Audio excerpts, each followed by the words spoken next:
Welcome to Techy Chef Tips. I am your host, Chef Z. Have you ever wondered why homemade chocolate mousse so often collapses after a single day in the refrigerator, turning into a grainy, weeping puddle of chocolate pudding?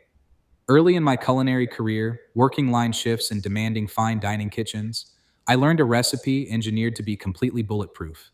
It maintains its structural integrity, airiness, and silky gloss over multiple days of service.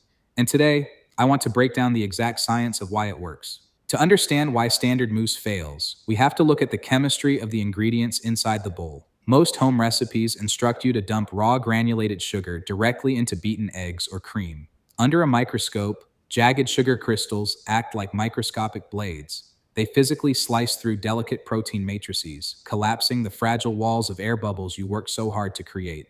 Furthermore, UN-stabilized egg proteins naturally relax and weep liquid within 24 hours, a process known to food scientists as syneresis. Liquid separates, air escapes, and your delicate cloud transforms into a dense, heavy paste. Preventing this structural failure begins with strict thermal control and proper equipment standards. You must never melt chocolate in a saucepan directly over a stove burner. Direct contact heat scorches cocoa solids instantly, destroying delicate aromatic compounds, creating bitter off flavors, and causing cocoa fats to season to a grainy mass. Instead, professional kitchens rely on the gentle indirect heat of a double boiler. Place a wide stainless steel bowl over a pot of barely simmering water, ensuring the bottom of the bowl never touches the water itself. Steam provides a uniform, controlled warmth that glides chocolate into a glossy liquid state without ever burning.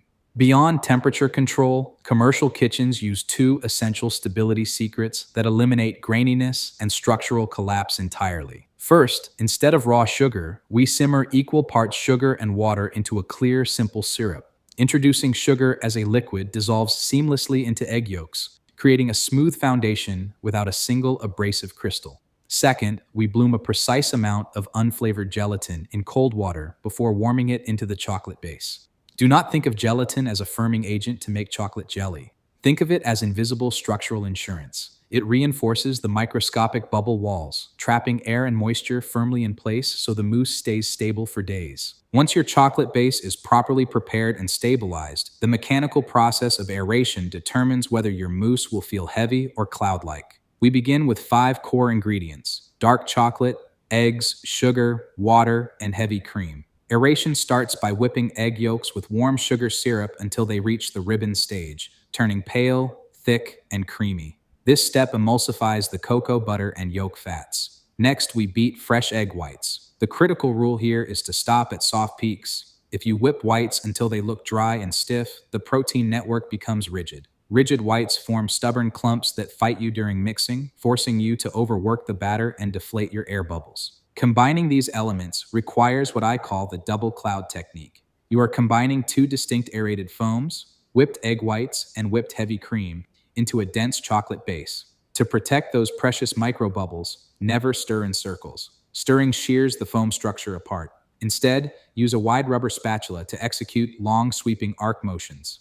Cut down through the center, sweep around the bottom of the bowl, and roll the chocolate up and over the top. Imagine gently wrapping a protective blanket around millions of delicate air bubbles. You fold in the whipped whites first to lighten the dense chocolate, followed by the whipped heavy cream to add luxurious richness and mouthfeel. This disciplined technique comes straight from operational necessity in high-volume restaurant operations. When I worked in commercial kitchens, weekend prep started long before Friday night. We prepared large hotel pans of this exact mousse during Thursday morning prep.